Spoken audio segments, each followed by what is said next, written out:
Hello everyone, good morning to all of you. बच्चे, आज जो हमारी नेक्स्ट ऑर्गेनली है सीलिया एंड फ्लैजिला। ये दो ऑर्गेनलीज आज हमने करनी है। इसकी मैंने आपको थोड़ा सा ओवरव्यू लास्ट टाइम बताया था कि हमारे पास सीलिया और फ्लैजिला ऐसी ऑर्गेनलीज हैं जो आउटसाइड द बॉडी प्रेजेंट है। ठीक है, बाकी हमने इतनी सारी ऑर्गेनलीज की जो कहाँ प्रेजेंट है, इनसाइड द सेल। लेकिन ये दो ऐसी ऑर्गेनलीज हैं जो आउटसाइड द बॉडी, किसी भी ऑर्गेनिज्म की बॉडी के बाहर प्रेजेंट होती हैं। ठीक है, और इनका काम क्या होता है? इनका काम होता है मूवमेंट या लोकोमोशन कराना, एक ऑर्गेनिज्म को एक जगह से दूसरी जगह पे मूव करवाना। ठीक है, और अगर सीलिया और फ्लैजिला की बात करें तो ओरिजिनेट कहाँ से होती हैं? बेसल बॉडी से। और बेसल बॉडी कहाँ लोकेट होती है? Inside the cytoplasm. ठीक है, मतलब मान लो ये सेल है हमारे पास, यहाँ पे एक बेसल बॉडी होगी और इस बेसल बॉडी से सीलिया या फ्लैजिला अराइज होकर आउटसाइड द बॉडी जाएंगे। ठीक है, मतलब ओरिजिनेशन होता है फ्रॉम इनसाइड द सेल, लेकिन लोकेटेड कहाँ होती हैं outside the body of an organism. ठीक है, उसके बाद अगर हम बात करें डिस्कवरी की, तो डिस्कवरी फ्लैजिला की जो है एंगलमैन ने की थी 1868 में। फ्लैजिला को डिस्कवर किया था। देन जो नाम है फ्लैजिलिन वो किसने दिया था? जैनसन ने दिया था 1878 में। ठीक है, सीलिया की बात करें तो सीलिया को किसने डिस्कवर किया था? एंटोन वन लीवनहॉक ने डिस्कवर किया था। इसकी डेट एग्जैक्ट मेंशन नहीं है। ठीक है, अगर आपको कहीं से मिलती है तो आप लिख लेना। एंटोन वन लीवनहॉक ने डिस्कवर किया किसको? सीलिया को। अब इनके अकरेंस की बात करें तो सीलिया की बात करें लोअर प्रोटोजोन्स में होते हैं, जैसे कि पैरामीशियम। उसके अलावा हमारी अब अगर ह्यूमंस की बात करें, हमारी ब्रोंकाई में, हमारे हमारे जेनाइटल ट्रैक्ट में भी होते हैं। ब्रोंकाई आपको पता है, जैसे ये हमारी विंड पाइप जा रही है, देन ये डिवाइड होगी ब्रोंकाई में, यहाँ फिर लंग्स अटैच होंगे। तो ये वाला जो पोर्शन है यहाँ पे क्या होंगे? सीलिया प्रेजेंट होते हैं। सीलिया प्रेजेंट क्यों होते हैं? क्योंकि जो हमने एयर एनगल्फ किया है, जो एयर हमारे अंदर गई है, अगर उसमें कोई डस्ट पार्टिकल हैं, पहले तो वो नोज़ में कैप्चर हो जाते हैं, देन आहिस्ता आहिस्ता इस ट्रैकिया में कैप्चर हो जाते हैं। फिर भी अगर कुछ डस्ट पार्टिकल ब्रोंकाई में चले जाएं, उनको कैप्चर कौन करता है? उनको सीलिया जो है वहाँ पर रोक लेते हैं, लंग्स में एंटर नहीं होने देते। क्यों नहीं एंटर होने देते? क्योंकि हमारे लंग्स जो हैं वाइटल ऑर्गन होता है, नाजुक हमारा ऑर्गन होता है। ठीक है, उसके अलावा जेनाइटल ट्रैक्ट जो है, जेनाइटल ट्रैक्ट आपको पता है मेल और फीमेल रिप्रोडक्टिव ट्रैक्ट, उनमें भी जो है सीलिया प्रेजेंट होते हैं। ठीक है, काम क्या होता है? प्रोटेक्शन का, या फिर क्या होता है? मूवमेंट का। जैसे कि हमारे रिप्रोडक्टिव ट्रैक्ट में अगर एग जो है मूव करेगा ना, उस मूवमेंट में रोल प्ले कौन करता है? सीलिया। ठीक है, उसके बाद हमारी स्मॉल इंटेस्टाइन की विलाइज में, स्मॉल इंटेस्टाइन की जो इस तरह से विलाइज बनती है ना, तो यहाँ छोटे छोटे सीलिया प्रेजेंट होते हैं। और इन सीलिया का काम क्या होता है? फूड को एब्जॉर्ब करने में रोल प्ले करते हैं। ठीक है, उसके बाद अगर बात करें हम फ्लैजिला की, तो फ्लैजिला प्रेजेंट होता है lower as well as higher organism.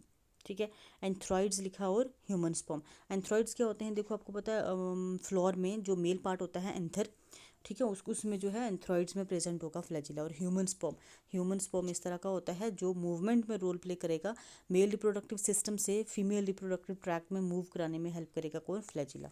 ठीक है, उसके बाद अगर सीलिया और फ्लैजिला दोनों की बात करें, दोनों हेयर लाइक स्ट्रक्चर हैं। ठीक है, सीलिया छोटे होते हैं और न्यूमरस बहुत सारे होते हैं, फ्लैजिला लॉन्गर होते हैं और थोड़े कम होते हैं। जैसे ये दो डायग्राम्स देख लो, ये सीलिया है पूरी बॉडी पे कवर हुआ हुआ है, सीलिया पैरामीशियम में मैंने शो किया हुआ है, ये फ्लैजिला किसमें? यूग्लिना में, एक ही फ्लैजिला है। ठीक है, तो इस तरह से सीलिया छोटे छोटे माइन्यूट हेयर लाइक स्ट्रक्चर हैं और होल बॉडी को कवर करके रखते हैं।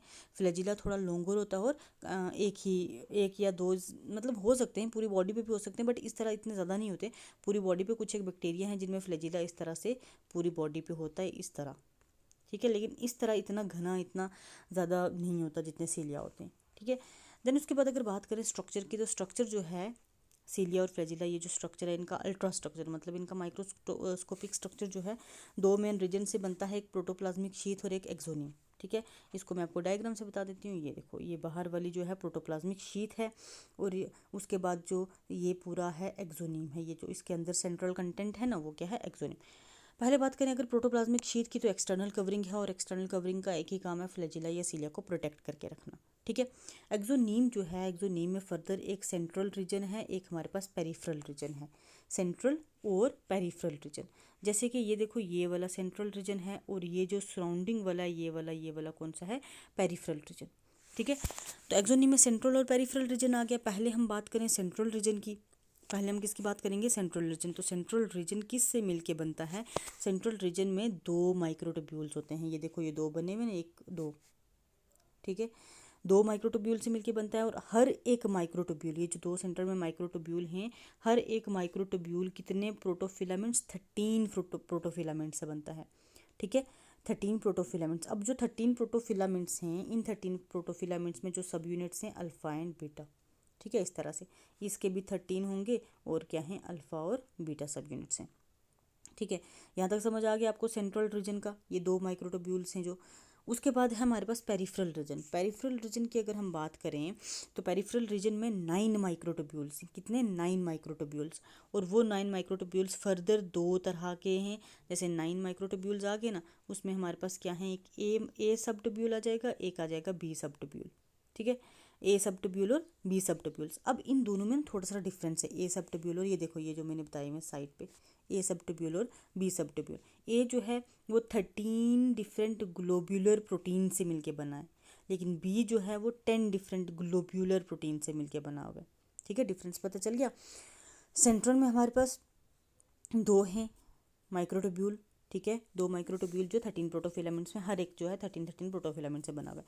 जो पेरिफेरल है, पेरिफेरल में हमारे पास 9 माइक्रोट्यूब्यूल हैं और 9 माइक्रोट्यूब्यूल जो हैं उसके 2 फर्दर सब ट्यूब्यूल्स हैं, ए और बी। ए जो है 10, ए 13 से बना है, 13 ग्लोब्यूलर प्रोटीन, और जो बी है वो 10 ग्लोब्यूलर प्रोटीन से मिलके बना हुआ है। ठीक है, ये देखो इस तरह से पूरी अरेंजमेंट ए और बी।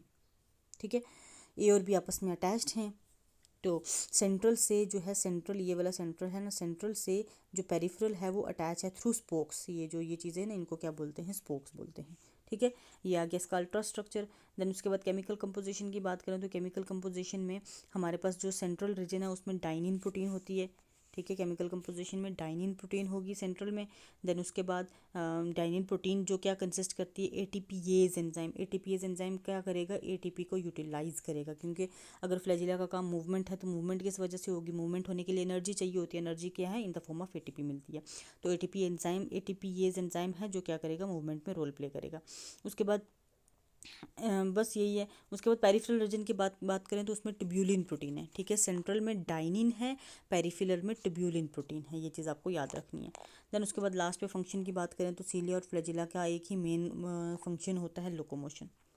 ठीक है, ऑर्गेनिज्म को मूव कराना, लोकोमोशन। और उसके अलावा जो है सीलिया और फ्लैजिला जो हैं फूड कैप्चर में भी रोल प्ले करते हैं। सीलिया जैसे पैरामीशियम में, और फ्लैजिला जैसे मैंने अभी ऊपर डायग्राम बताई थी यूक्लिना में, फूड कैप्चरिंग में रोल प्ले करते हैं। उसके बाद सीलिया हमारे ब्रोंकियल रीजन में क्या करते हैं, प्रोटेक्शन का काम करते हैं, हमारे लंग्स की प्रोटेक्शन करते हैं। और फ्लैजिला हमारे बॉडी में स्पर्म की मूवमेंट में रोल प्ले करते हैं, स्पर्म को फीमेल रिप्रोडक्टिव ट्रैक्ट में मूव कराने में रोल प्ले करते हैं। ठीक है, आज हम यहीं तक रखते हैं, कहीं पे भी कन्फ्यूज़न हो आप मुझे डायरेक्टली पूछ सकते हो। Thank you so much.